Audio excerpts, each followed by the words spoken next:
Well, welcome to my dining room table, actually.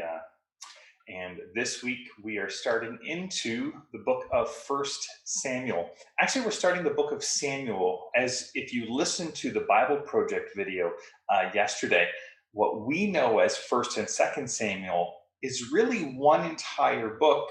It was just the scroll was so big to contain it. It was one and two Samuel. So this is a story that, again, it bears the name Samuel, but it wasn't written by Samuel, but he starts out this era of Israelite historical records going from his life through to the life of the end of the life of David. So Samuel begins with the story of an infertile woman. Now, again, this is actually a common biblical motif. We have Sarah and Rebecca and Rachel in the book of Genesis. Samson's mother struggled with having children, and all of those children were people who then became used by God. Not having children in the ancient world, that was a huge mark of shame. Some viewed it as a curse from God. And really, what it did is that it would leave the couple or it would leave the woman in trouble as they or she got older. Because without children, agricultural society, um, you're going to have less family to depend on. You're going to have to rely on more distant relatives than what was the cultural norm. Here we see this man, Elkanah, has two wives. Hannah was the first wife, which there's a bit of status that's there, but this is a status that could have been easily threatened because couldn't have kids. Now, again, polygamy was allowed in the Mosaic Law, Deuteronomy chapter 21, verses 15 to 17. And though it wasn't the norm or it wasn't the intended desire, it was allowed. It was a very cultural, ancient practice. Part of it also, spending time in Nigeria, what I learned there, because again, in Canada, we're not used to thinking about polygamy. But in where we were in Nigeria, especially for friends of ours that we met who were church planters, the tribe they were working with, he was actually asked, "What will you do, Josh, when your wife leaves you?" There was different cultural practices that were surrounding that, but one of the core reasons was a man would have multiple wives to produce a number of children. To the more children you had, the more farmland you could cultivate, the more you could get done kind of from an enterprise standpoint, and the better chance you'd have that one of your kids would like you well enough to take you in when you couldn't work anymore. This family, Elkanah and his wives, they were virtuous. They were devout in following Yahweh, in contrast to Eli, the high priest's sons, as we'll learn.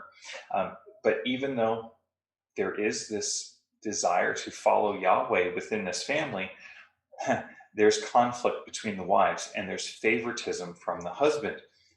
And I think a little bit of lack of understanding as well.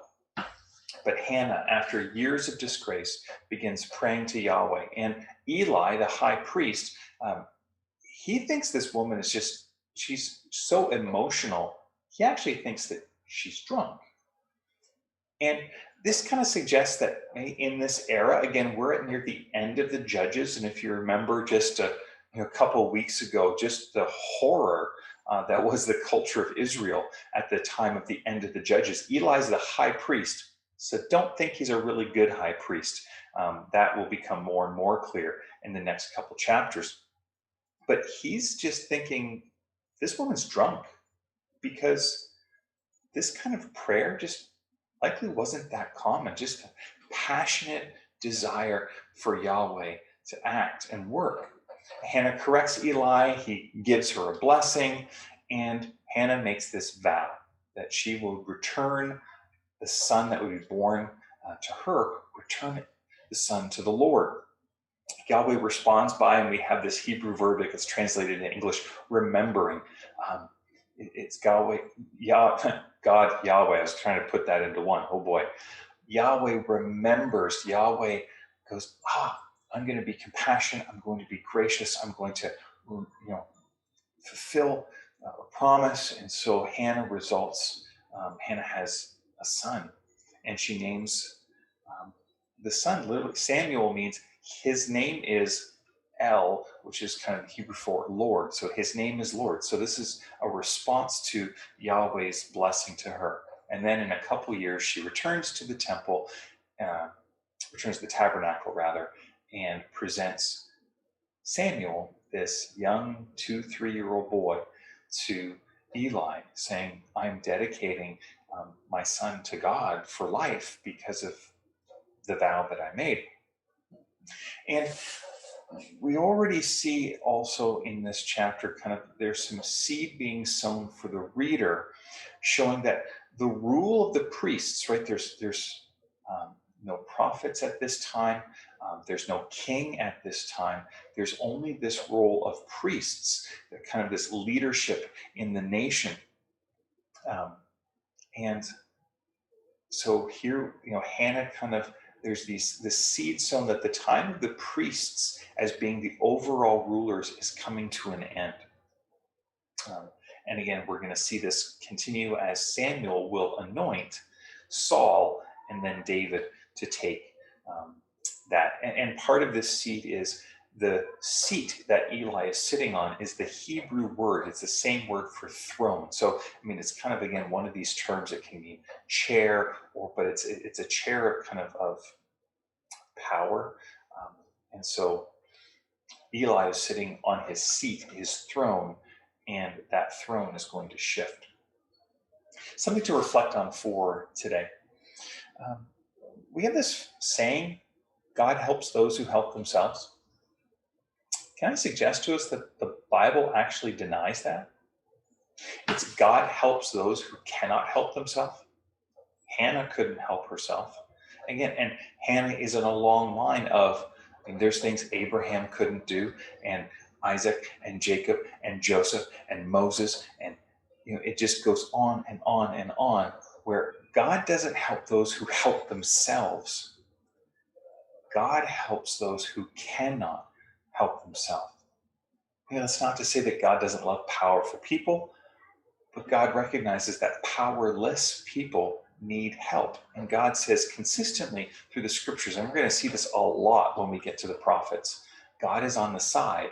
God is the advocate. God is calling his people to be on the side for those who are less well off. Maybe a better way to put it is God responds to those who acknowledge their poverty, which sounds remarkably like Jesus. Blessed are the poor. Blessed are the poor in spirit.